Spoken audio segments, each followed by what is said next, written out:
Lazio e Umbria sono due regioni, per quanto vicine, molto molto diverse. L'Umbria ha delle dorsali che comunque la attraversano per lungo e per largo e quindi diciamo fungono un pochettino da struttura portante. Il Lazio appunto ha delle zone selvagge bellissime, però dal punto di vista cicloturistico più impegnative. Chi attraversa il territorio in questo momento non è consapevole di cosa stia attraversando veramente. Deve essere sensibilizzato anche sull'importanza che ha la conservazione di determinate aree.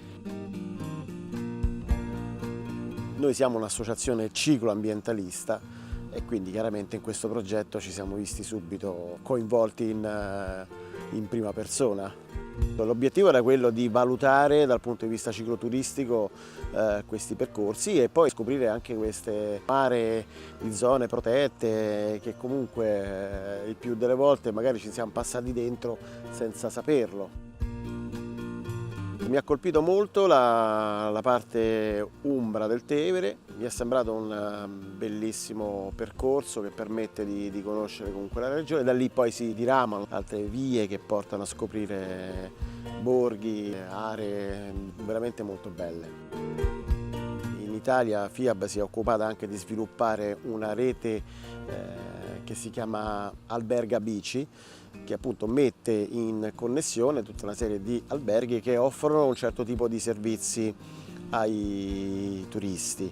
Servizi semplici, nel senso un posto dove poter ricoverare le proprie bici con magari un minimo di attrezzatura per la manutenzione, per la pulizia delle biciclette, una serie di informazioni relative al territorio che possono comunque far valutare l'idea di affrontare qualche percorso anche in zona, una ricca colazione prima di partire, piccole cose che il cicloturista cerca e di cui ha bisogno. Nella rete ferroviaria trovi dei caselli o altre strutture annesse alle ferrovie che possono essere sfruttate per sviluppare nuove strutture di accoglienza, alberghi o punti di ristoro.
Credo che attraverso la bici, il cicloturismo, l'andare in bicicletta nella natura ti dà la possibilità di conoscere il territorio, ecco, anche dal punto di vista dei prodotti tipici, dei prodotti locali, e credo che sia una grande opportunità, anche in termini di sviluppo economico e in termini occupazionali, lo sviluppare il cicloturismo con una ricaduta tangibile proprio sul territorio, al fine di riscoprire anche vecchie tradizioni, vecchi prodotti che erano in qualche modo nascosti ma lì pronti, disponibili ad essere nuovamente conosciuti dal turista, dal cicloviaggiatore e anche naturalmente dalle persone del luogo che magari ne avevano semplicemente dimenticata l'esistenza.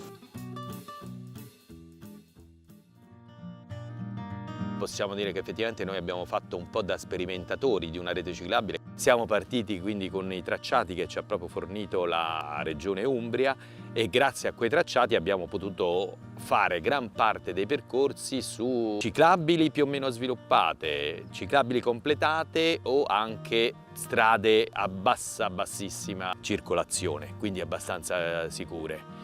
Nel Lazio noi abbiamo collaborato parecchio con i parchi regionali e nazionali presenti sul territorio.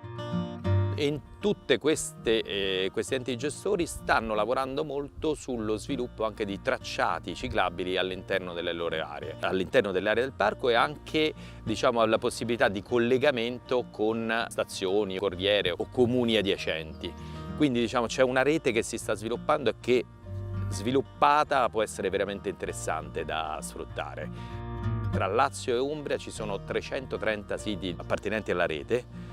Noi in 20 giorni di tappe siamo riusciti a toccarne, a attraversarne solamente 50.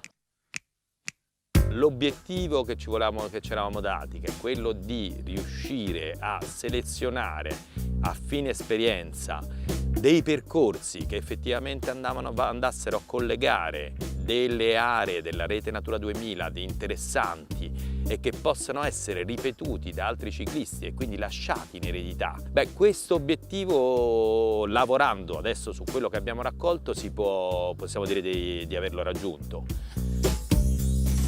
I love this life, yes I do. It gets even better when I'm spinning it with you. Video realizzato con il contributo dello strumento finanziario LIFE dell'Unione Europea.